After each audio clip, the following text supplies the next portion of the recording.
I just wrote a little something. When you feel that gentle touch upon your shoulder, weak with grief, or a sudden breeze on this day dries the tears upon your cheeks, know it is I watching over you. I haven't gone that far. And when you gaze on a clear, dark night, I am the brightest star. No.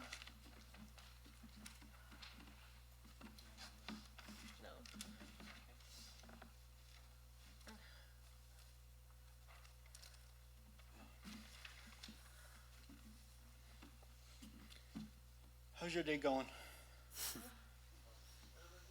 Yeah. Okay. We're going to see if we can read this. So, thanks. So, yeah. Got to figure out how to get this so that hopefully you can still hear. All right. Yeah, I felt Dee's presence. I've got a prepared thing, but I just wanted to say that Dee has been messing with Dad. Yesterday, I was resisting trying on clothes to figure out what I was going to wear today. I was on the internet downloading assets to put this together, and you'll never guess what happened. She took out my internet. And not just mine, probably about 45 million people all the way to Arizona. So, sorry, Brian. So, I tried on the clothes. I finally got the third set of clothes. I got the thumbs up from the family. Internet came back up. It did. It really did. It really did. And that's not, that's right. She didn't like the gray. And that's not the only thing. Dee, I brought this for you. Okay. All right. We'll see if we can get through this. I did pre-test the stage, so if I curl up in the fetal position on the stage, you'll know. Just talk amongst yourselves. So, yeah. All right, here we go. We are all individuals. It is our free will and the ability to make our own choices that make us unique. It is these decisions that you make that determine who you are and the person you become. Your individual experiences, decisions over time mold who you are today. Decisions made from this very moment on will define and shape who you are in the future. Hopefully, many of those choices will be good and move you forward to where you want to go. Unfortunately, some of those decisions might be bad and will inhibit your movement forward. Deanna Rose Clarke is my beautiful daughter. I welcome you here today to join me on this emotional roller coaster. I am sorry if you don't like roller coasters, as I don't like them either. The nausea, vomiting, and fainting, all bad stuff for me. But you decided to come here today, so you can look at this as making a bad decision. But for safety reasons, I ask you to make sure that your seat harness is securely attached and ask you to keep your hands and head inside the vehicle at all times. When warranted, I may warn you that we're at the top of a hill, ready to rapidly descend by lifting my arms like this.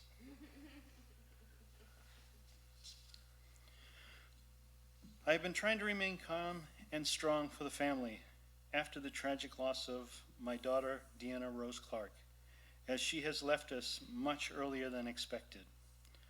I am sure today will be a challenge to my ability to do so.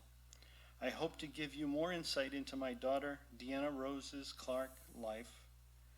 Please don't take offense to any humor injected into this eulogy, scripted or not. This is how I commonly deal with grief and uncomfortable situations. This is not intended to disrespect or make light of having my daughter suddenly ripped from my arms, and among many things, to never be able to walk her down the aisle on her wedding day. My daughter, Deanna Rose Clarke, hurt her back on a family vacation and was prescribed powerful painkillers. Little was known of the addictive nature of that medication at the time, but this set off a series of events that led us to where we are today.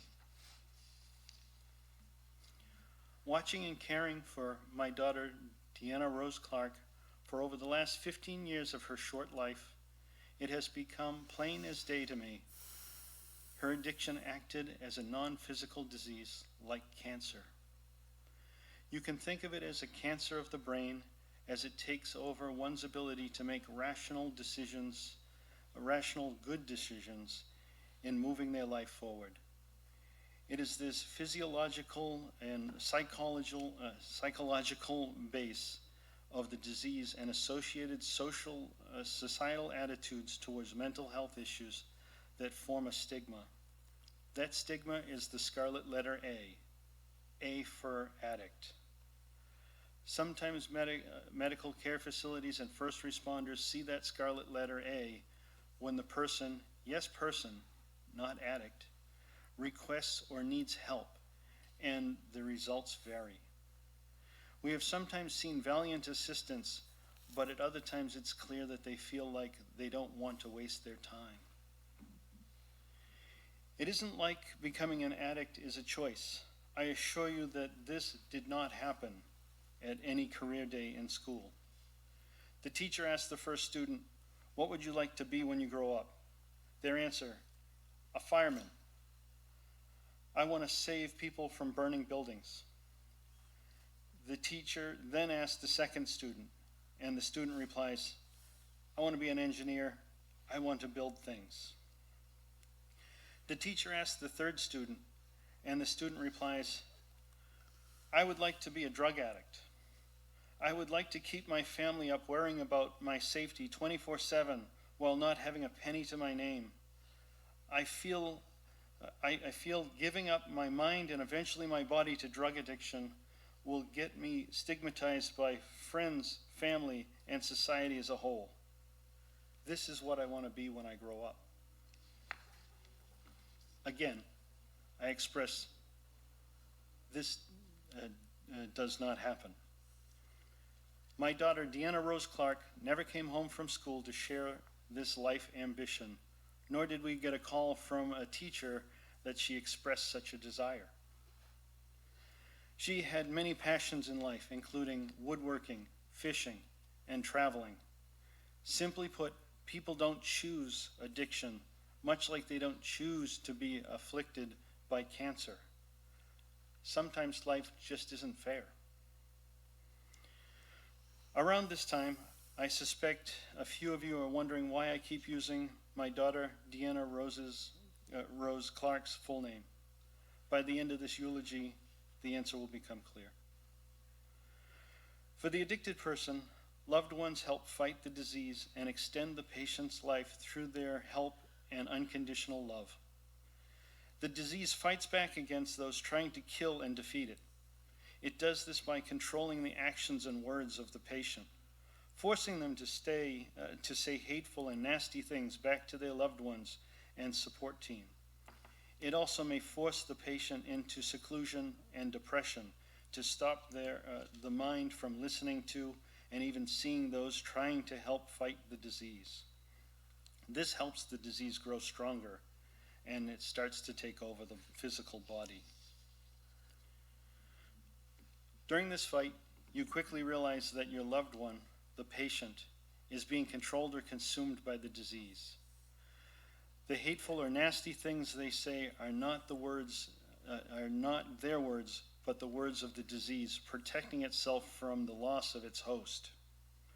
Usual triggers of the hateful comments are advice, recommendations, concern, or even love from the patient's supporters. Remember, these words and actions didn't come from your loved one, the patient, but as a result of the disease scrambling to score that next high. You try harder to fight for the life of your loved one, and the disease usually counters with increased resistance. You develop strategies to move the battle in your favor, things you should do, you would do, and you could do, and you start to roll those ideas out. At times, a window may open. The fight then swings to the patient's advantage, and in the form of an addicted remission, sobriety, and hope is visible. But much like a cancer, the disease can return rapidly, masking that hope. Worse yet, since drug and alcohol addiction is shunned as a voluntary disease, there is very little discussion around the increased physical body health risks a sober, recovering addict will face. With long-term addiction, the body weakens, leaving the recovering patient at a much higher risk of physical disease, such as infection and heart attack. The mind may be winning over the addiction now, but the body has been harmed. My daughter, Deanna Rose Clarke, had returned from a wonderful 90-day recovery program in Arizona. Thank you, Gina. She discovered Native American spirituality and embraced it in her soul. She had found her addict remission. Her mind was clear, and she was planning her future. She talked about circling up and her spiritual experience in the sweat lodge, and even made her own teepee. She regained that glow that she had lost a long time ago. She had many new and exciting goals and a newfound passion for life. She wanted to charge ahead with returning to college, training dogs, opening a pit bull sanctuary, and most of all, being a full-time mommy to her beautiful daughter, Nieva. Nieva is the love of her life. My daughter, Deanna Rose Clarke, had been suffering from major seizures for many years. Although there was pain for those seizures, she would usually which forced her to give up her driving. Generally, she would just sleep off the pain after the episode. In the afternoon of March 4th, a call came in, followed by a visit. We were told that my daughter, Deanna Rose Clarke, had experienced a seizure at a house where she was visiting. They offered medical assistance, but she refused and went to bed. It was at this time my beautiful daughter, Deanna Rose Clarke, had taken her last breath here on earth. She was found unresponsive. One of the officers handed me her cell phone, ID card, and his business card. Our family's whole world changed in that moment. She was gone from us and her precious 4-year-old daughter, Nieva, forever.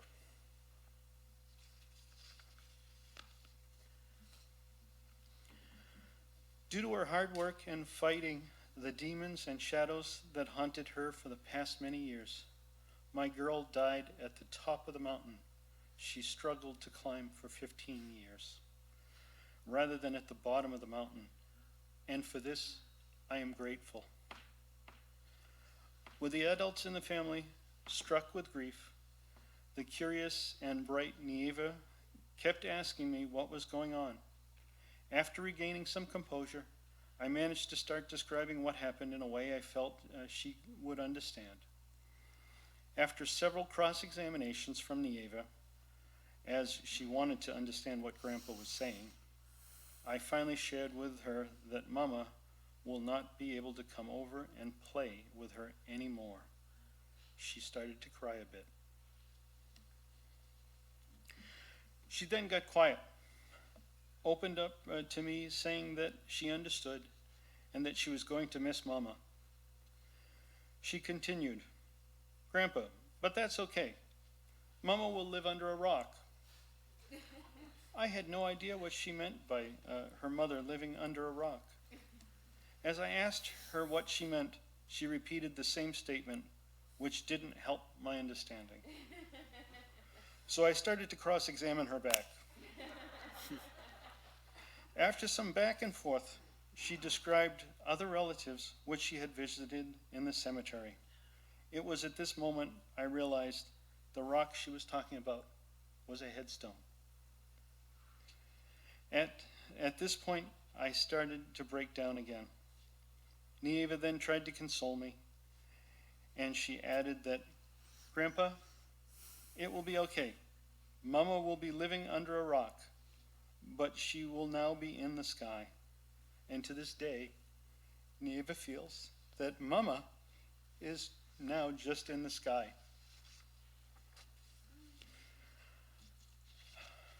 I bet you forgot. I bet you figure I forgot to raise my arms to warn you on this part. Well, I didn't. I didn't want to give you that advantage. Why?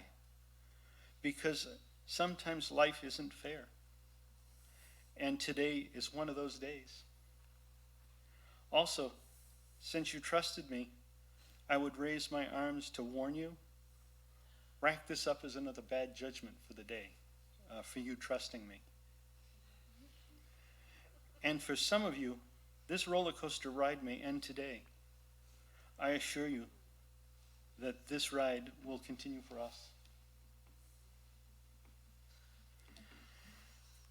I also want to take this opportunity to speak to you, family, friends, and the audience. If you're sitting here or watching the celebration of life, then you were part of her loved ones or support team, helping to fight for my daughter, Deanna Rose Clarke. Deep down, I thank you for your efforts and patience with her. They did lift her up. This made her short life better and longer. Without these efforts, there were a few more bottoms in her bottoms to her fight. We could have easily lost her earlier in life. This may have prevented us by being blessed with her daughter Nieva. I would like to extend this discussion beyond that of my daughter, Deanna Rose Clarke. With the loss of our daughter and experience of all that led to this loss, we have been driven to want to prevent or reduce the heartbreak of others. Due to the prevalence of addiction in our society today, the chances are that one or more of you are either the loving support or the loved one suffering from addiction.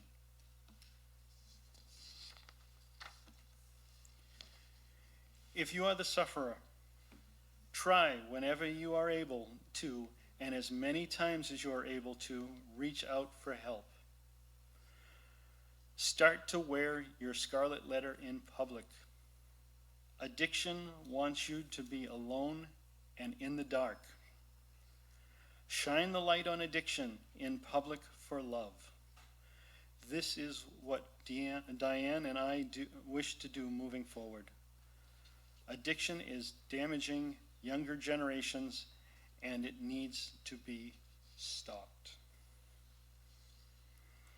If you are the loving support for a person suffering from addiction, remember your loved one does love you and all that you are doing for them.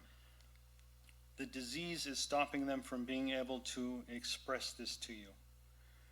So if you don't show it, or if they don't show it or say it, understand they do love you and your efforts.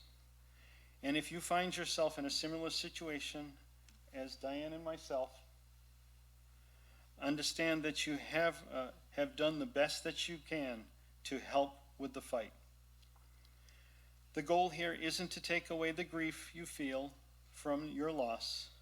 That is real. But I am here to tell you that much like the helplessness of cancer taking away the loved one from you, any guilt you carry, any guilt you carry of not doing enough is misplaced. You need to stop with the mental coulda, woulda, and shoulda, as you can't second guess your actions for the rest of your life. You extended the life of your loved one. You stopped them from being taken earlier by the disease. You can't carry the guilt for a situation outside your control and heavily stacked against you. The grief will hurt enough, and probably the rest of your life, but this guilt is misplaced, and it needs to be left behind. The grief is what will hurt. It is the guilt that can and will consume you. Seek support for your grief and for any guilt you can't shed. There are groups and professionals that can help. Much like my granddaughter Nieva, I believe my beautiful daughter Deanna Rose Clarke is in the sky. Her warm, loving arms can now hold and heal the world. She has found a way to help even more people than when she was with us on Earth.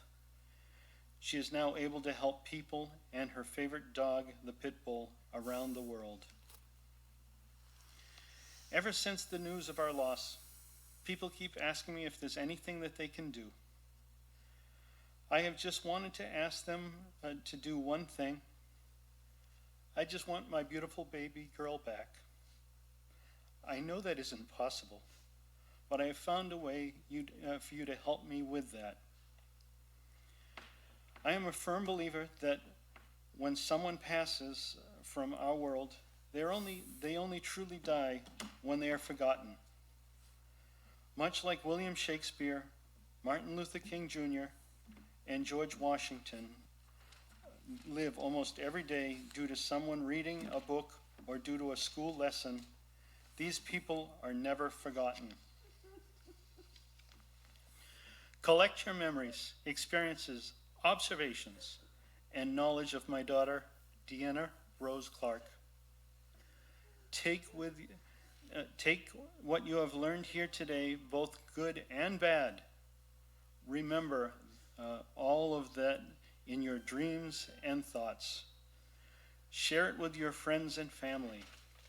Through this, someone may be moved enough to alter their choices to avoid or remove the stigma of the scarlet letter A and change the world to be an even better place.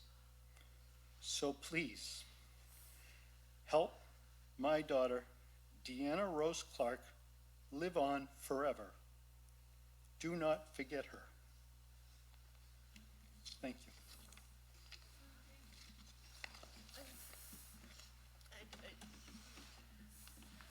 I just wanted to add simply, if you see a person that is having a medical emergency, be it stroke, be it seizure, please call 911. Please, they're not coherent enough to turn down medical attention. So please, you could save their lives. Thank you.